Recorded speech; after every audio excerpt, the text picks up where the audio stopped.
Now, this isn't about cookie cutter programs or quick fixes. No, Daniel's about building lifestyles where health becomes your daily identity. Daniel Interello, welcome, my friend, to Mornings in the Lab. Thank you, my man. Thank you, guys. Nice to be here. Can you hear me? What's up, Daniel? Can hear you loud. Yes, Daniel, what's up, brother? Daniel, what's going on? Guys? Good to be here. So, Daniel, one of the first questions we like to ask every man who comes on to every human who comes on our show. And here's the one for you, Daniel Interello. Tell us about your morning routine.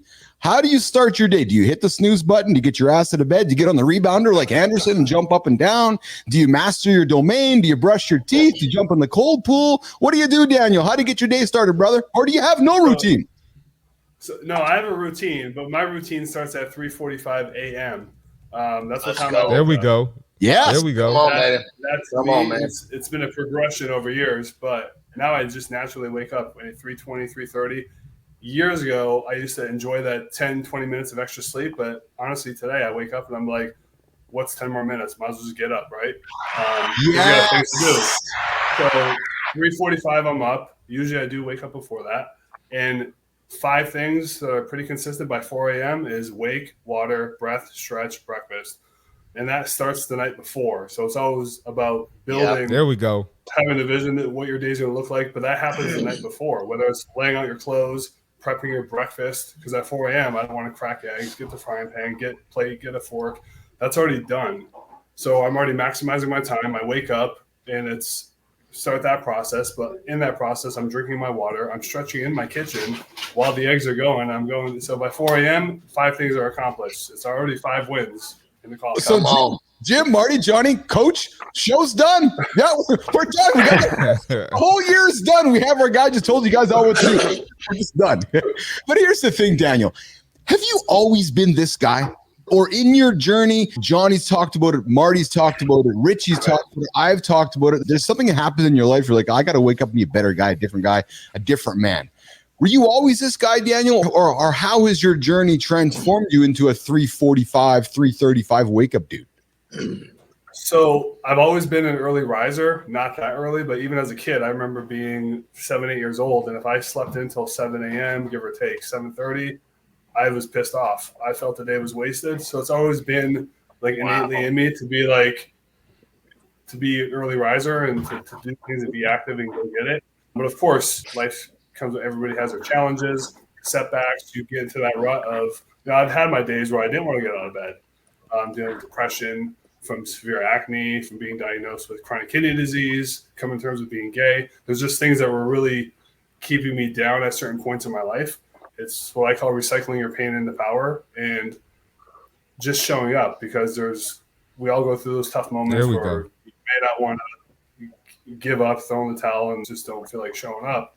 But you have to find those people or those things in your life that keep you going, even if it's like the tiniest sliver that gets you through the one day, and then stack it up from there. Boys, have we not maybe found a more perfect guest so far on our show? He just went in and lashed off his full entire morning routine. He just comes on and he's completely vulnerable with us. I just find myself wanting to walk I find myself wanting to walk just completely close to that camera and keep getting to know Daniel. Dude, like you are like the perfect Mornings in the Lab guest so far. Coach, we hit a home run on this one, I'm telling you. Marty, John, Richie, what do you got for Daniel right now this morning? Let's hear it, guys. I got my first thing is, but first off, I love the fact that, as we say on this show, you pulled your pants down. You were nice and vulnerable. That's great, brother. Yeah. So here's the thing. I know in my story, all the shit that was rough in the beginning was the biggest blessing. Share with us how you going through all the things that you shared that were challenging, how that basically you were lucky to have that stuff because you overcame it. You developed the skills to become this amazing human you are right now. Talk to us about that journey and how lucky you were to have those challenges. Yeah, I was diagnosed with chronic kidney disease when I was 20 years old, but I found out I was seeing a dermatologist for my skin, a long story short, and he saw my lab reports because I was on Accutane. He said, if you were my kid, I'd have you seeing a urologist. That got the whole ball rolling, and that turned out to be chronic kidney disease, congenital at age 20. My kidney function was 42%. I'm now 42, and I have 20% on the kidney wait list. But so when I came and built my business, I was looking at how the people I thought I was going to help the most were people with my condition, chronic kidney disease. But I've met with a lot of those people. And it's a big part of my story. It's just not where I drive my business. So I pivoted a few months ago and really dived into helping dads, helping men, because I am one, and I feel like I can best serve that community. But yeah, being dealt that blow that early in my life, I was very depressed. At the same time, nobody knew I was gay, hiding it from my parents, my family, growing up in a small rural area.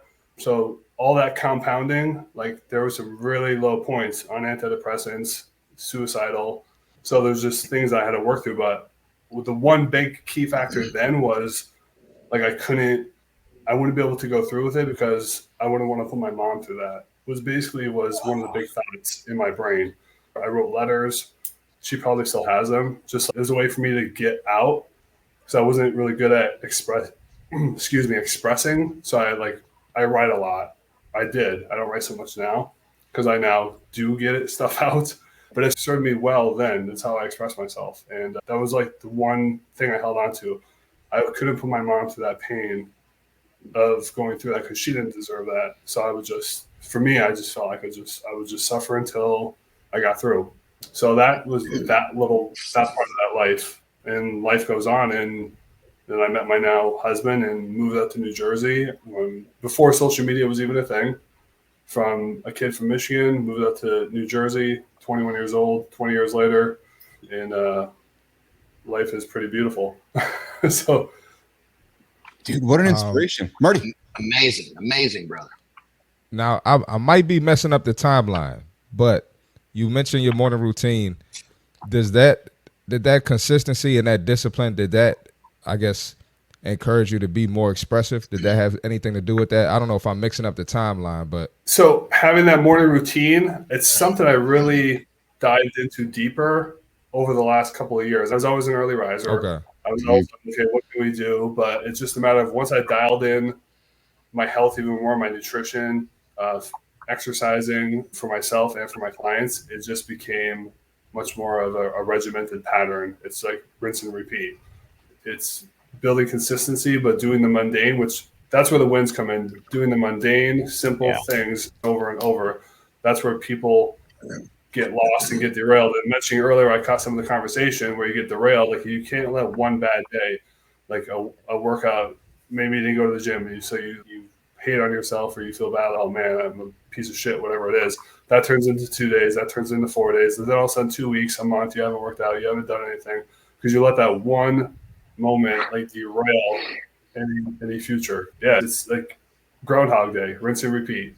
It's 1 day, it's 24 hours. You got the next day to get up for it and win that day. Richie. What motivates you, man? I know you were talking about earlier in your life, it was you didn't want to put your mom through that. But what about now? Because it seems like your kidney functions aren't better. So things are still tough for you. So what motivates you to wake up and dominate it every day? Just this internal drive and knowing I always have a vision of I see what I want to do. And I knew early on what I didn't want to do the rest of my life. So my full time, I'm in the grocery space. Produce has been in that industry for 25 years. So if you're familiar with LinkedIn and what I do and what I drive my business, being the fitness coach, I didn't become a personal trainer until I was 36. Life goes on. You heard a bit of my early story, but then I moved to New Jersey and was still in the same industry. And I always had the thought and the vision, like I've always been athletic, been in sports. Like when am I going to pull the trigger and do my passion?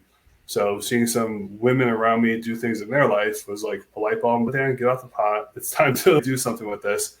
Did group fitness for 3 years, went to a corporate lifetime gig for a little bit, absolutely hated it, needed a pivot, needed a change, mini breakdown, came into LinkedIn, decided, hey, I'm going to start my own business, do my own thing. And a year and a half later, growing and expanding. So that is what is a big passion and drive for me now.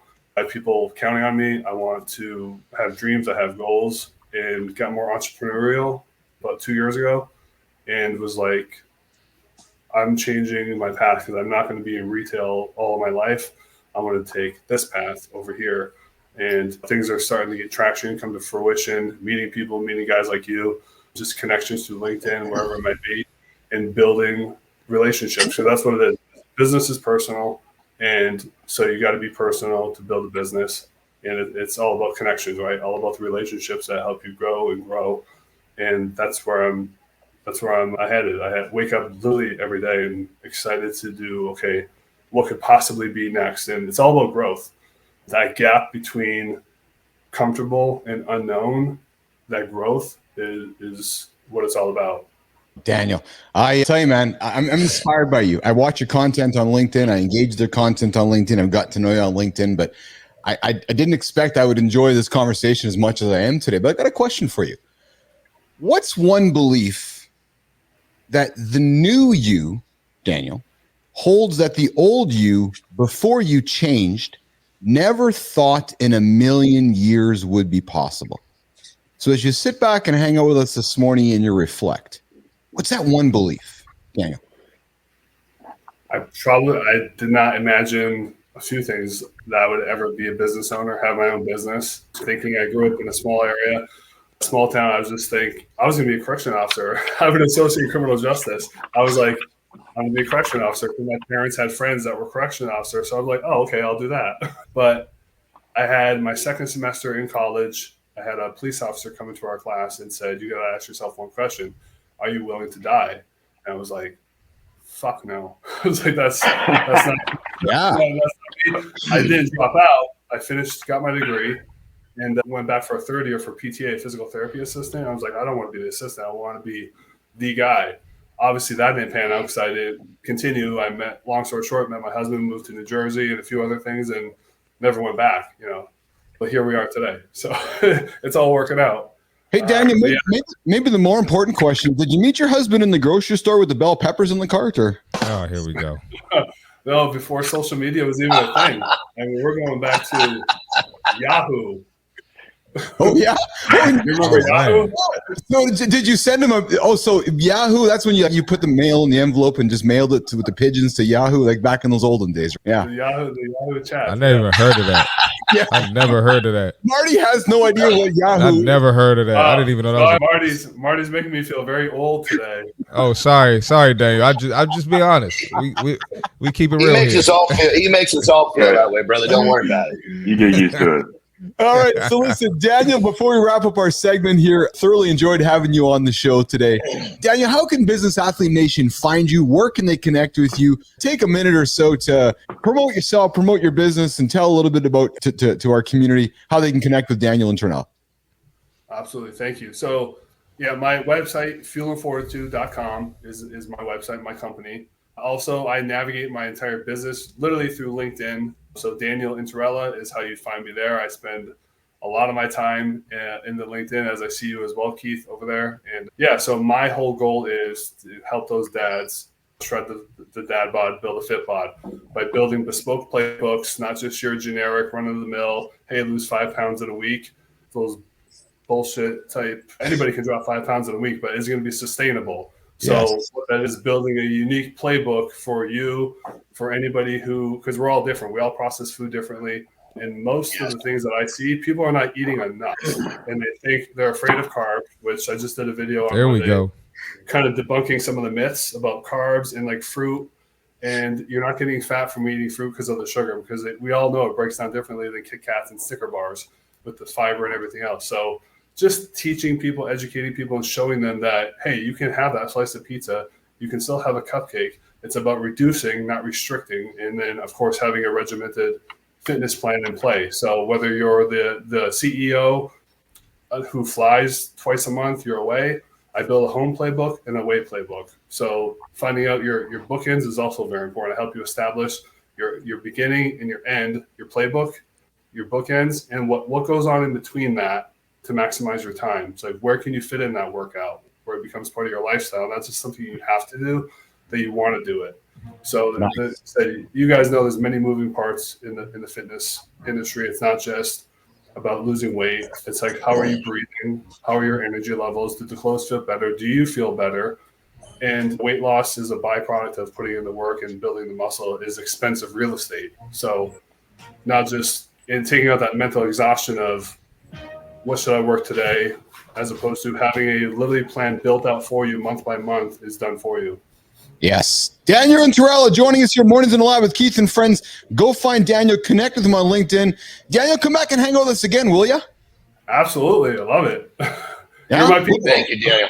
We are you are yeah. our people. And hey, Daniel, if you have any tech help, just come knock on my door on LinkedIn. I'll help you get connected, eh?